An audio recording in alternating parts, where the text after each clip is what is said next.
Assalamualaikum warahmatullahi wabarakatuh. Perkenalkan, nama saya Alfia Dwi Salva dari kelas 11 Farmasi 1. Saya di sini akan menjelaskan tentang penggolongan obat antihipertensi. Penggolongan obat antihipertensi ini ada 5, yaitu yang pertama, diuretik, yang kedua, inhibitor sistem renin, angiostensin, yang ketiga, adrenergic inhibitor, yang keempat, kalsium channel blocker, dan yang kelima, vasodilator. Pertama, saya akan membahas tentang diuretik. Diuretik adalah zat yang dapat memperbanyak pengeluaran urin terhadap ginjal. Mekanisme kerja diuretik ini adalah kebanyakan obat diuretik ini bekerja dengan mengurangi reabsorpsi ion natrium sehingga pengeluarannya bersama air diperbanyak. Obat ini bekerja khusus terhadap tubulus ginjal pada tempat yang berlainan, yaitu yang pertama, pada tubulus proksimal, di sini 70% ultrafiltrat diserap kembali atau glukosa, ureum, ion natrium, dan klorida. Filtrat tidak berubah dan tetap isotonis terhadap plasma. Diuretik osmotik juga bekerja di tempat ini dan dengan mengurangi reabsorpsi ion natrium dan klorida. Yang kedua, pada lengkung Henle, di sini 20%, ion klorida diangkut secara aktif ke dalam sel tubuli dan disusul secara pasif oleh ion natrium, tetapi tanpa air sehingga filtrat menjadi hipotonik terhadap plasma. Diuretik klop, contohnya itu seperti furosemid, bumetamida, dan asam etakrinat. Nah, itu bekerja dengan merintangi transport klorida. Yang ketiga, pada tubulus distal bagian depan ujung lengkung Henle dalam kateks, di sini ion natrium diserap kembali secara aktif tanpa penarikan aktif tanpa air sehingga filtrat menjadi lebih cair dan lebih hipotonis. Saluretik atau seperti tiazid, clortalidon, mefuruzida, dan clopamida itu bekerja dengan merintangi reabsorpsi ion natrium dan klorida. Yang keempat, pada tubulus distal bagian belakang, di sini ion natrium diserap kembali secara aktif dan aldosteron. Zat penghemat kalium, contohnya itu seperti spironolakton, triameteren, dan amilorida itu bekerja dengan mengurangi ion kalium dengan ion natrium sehingga terjadi retensi kalium atau antagonis aldosteron. Reabsorpsi air terutama berlangsung di saluran pengumpul atau ductus collagen, dan yang bekerja di sini hormon antidiuretik atau vasoperin. Penggolongan diuretik ada 2, yaitu yang pertama, diuretik dengan kerja umum. Nah, berdasarkan diuresisnya, diuretik kerja umum ini dibagi menjadi 3 golongan, yaitu yang pertama, berdaya kerja kuat atau diuretik klop. Misalnya furosemid, bumetamid, dan asam etakrinat. Diuretik ini bekerja cepat, tetapi singkat, hanya 4-6 jam. Lebih kurang 20% dari jumlah ion natrium dalam filtrat diekspresikan digunakan pada keadaan akut, misalnya pada edema otak atau paru-paru. Kemudian yang ketiga, berdaya kerja sedang atau saluretik, misalnya hidroklortiazid, clortalidon, clopamid, dan indapamid, mengekspresikan 5-10% ion natrium dalam tubulus distal bagian depan, digunakan pada terapi pemeliharaan hipertensi atau bermacam-macam edema. Kemudian yang ketiga yaitu berdaya kerja lemah atau diuretik hemat kalium.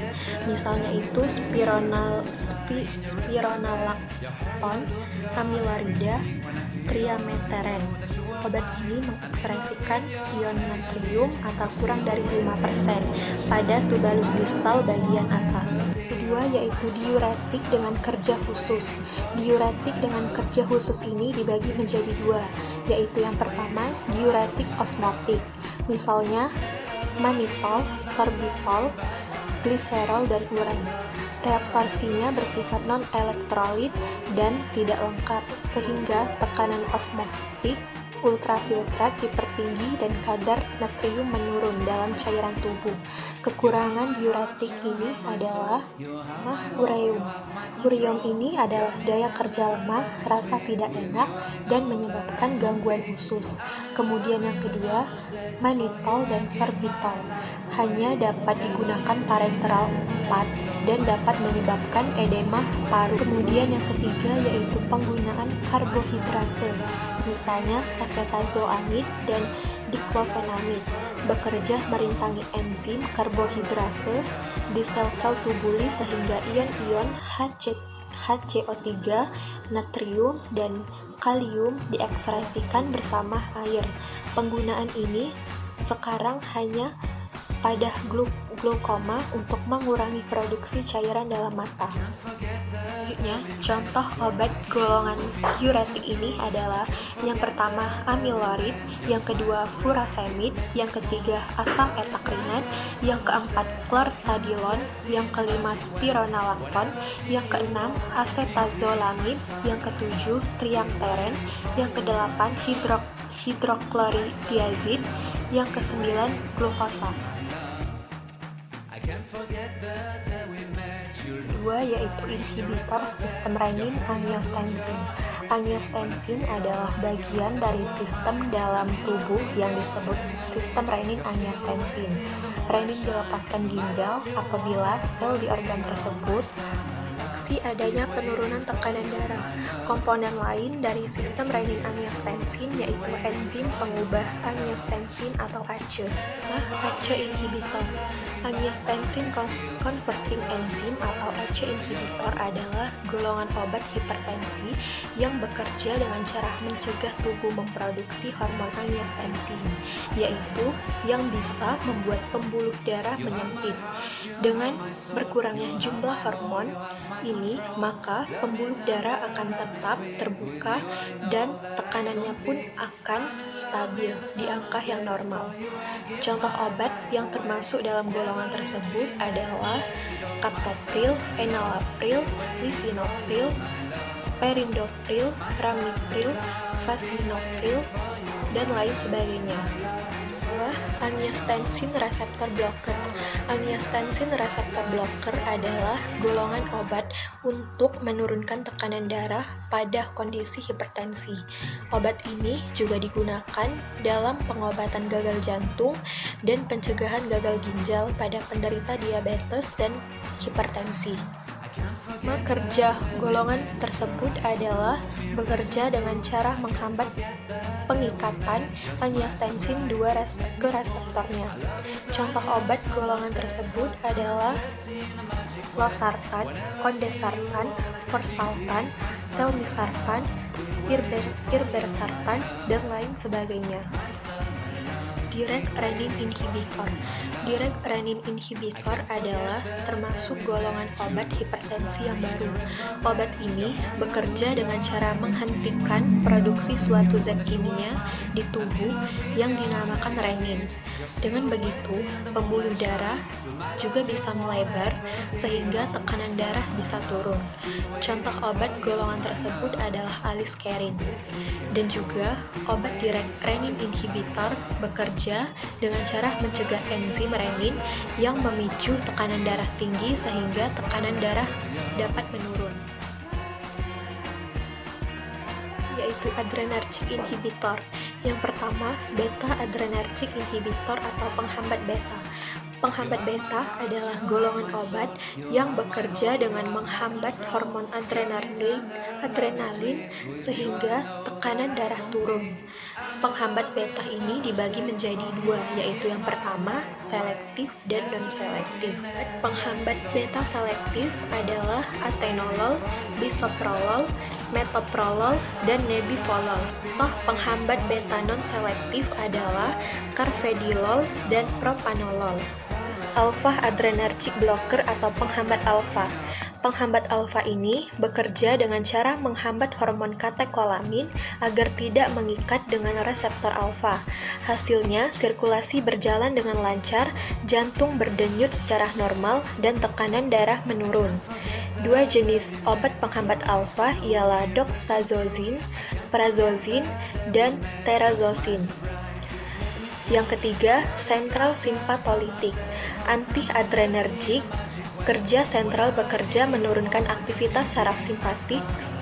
Obat golongan ini merupakan pilihan utama bagi pasien hipertensi yang memiliki aktivitas saraf simpatis yang tinggi seperti takikardia, gelisah, hiperhidrosis, dan lain-lain. Contoh obat golongan tersebut adalah reserpin, klonidin, dan metildopa, yaitu kalsium channel blocker. Kalsium channel blocker atau antagonis kalsium adalah kelompok obat yang berguna untuk menurunkan tekanan darah. Obat ini hanya digunakan sesuai dengan resep dokter. Selain untuk menurunkan tekanan darah, antagonis kalsium ini juga digunakan untuk menangani gangguan pada jantung dan pembuluh darah. Obat antagonis kalsium ini bekerja dengan cara menghambat kalsium untuk masuk ke dalam sel jantung dan dinding pembuluh darah. Cara kerja ini akan memudahkan jantung untuk memompah darah dan melebarkan pembuluh darah. Akibatnya akan terjadi penurunan tekanan darah. Golongan kalsium channel blocker adalah fenilakilamin, benzodiazepin, dan dihidropyridin, yaitu vasodilator. Vasodilator ini adalah gangguan arteri yang paling sering terjadi ketika arteri menyempit dan kelenturannya menghilang. Penyempitan ini menimbulkan iskemia, yaitu keadaan di mana kekurangan darah dalam jaringan yang jika terjadi pada jantung, maka akan terjadi angina pectoris. Kemudian otak, maka akan terjadi kemunduran inteligensi atau demensia. Golongan vasodilator adalah yang pertama, penyekat A. Penyekat A ini bekerja dengan menghalangi reseptor alfa sehingga memperlemah daya vasokonstriksi non-adrenalin terhadap arteriol. Contohnya itu prazozin, buflomedil, dan codergocrin. Kemudian yang kedua, beta adrenergik. Beta adrenergik ini bekerja dengan cara menstimulasi reseptor beta adrenergik di arteriol dengan efek vasodilator di bronkus dan otot. Contohnya itu isoxsuprin. Kemudian yang ketiga, antagonis kalsium. Antagonis kalsium ini bekerja dengan jalan memblokir saluran kalsium di sel otot jantung dan otot polos pembuluh, sehingga menghambat kontraksi dengan efek vasodilatasi di arteriol. Contohnya itu nifedipin, nimodipin, bensiklan, dan lain sebagainya. Kemudian yang keempat, derivat nikotinat. Derivat nikotinat ini bekerja dengan jalan mendilatasi pembuluh darah pada kulit muka, leher, dan otot lengan. Tetapi penyaluran darah ke bagian bawah tubuh justru berkurang, sehingga zat ini kurang berguna pada kulit. Obatnya adalah nikotinil alkohol, inositol nikotinat, dan tocopherol nikotinat. Obat-obat lain, contohnya itu ilepros, pentoxifilin, dan ekstrak ginkgo biloba. Contoh obat golongan vasodilator ini adalah buflomedil, pentoxifilin, isoxsuprin, codergocrin, dan tocopherol nikotinat, dan ekstrak ginkgo biloba. Demikianlah video penjelasan mengenai penggolongan obat antihipertensi. diksi. Apabila ada salah kata, saya mohon maaf. Saya akhiri. Wassalamualaikum warahmatullahi wabarakatuh. Terima kasih.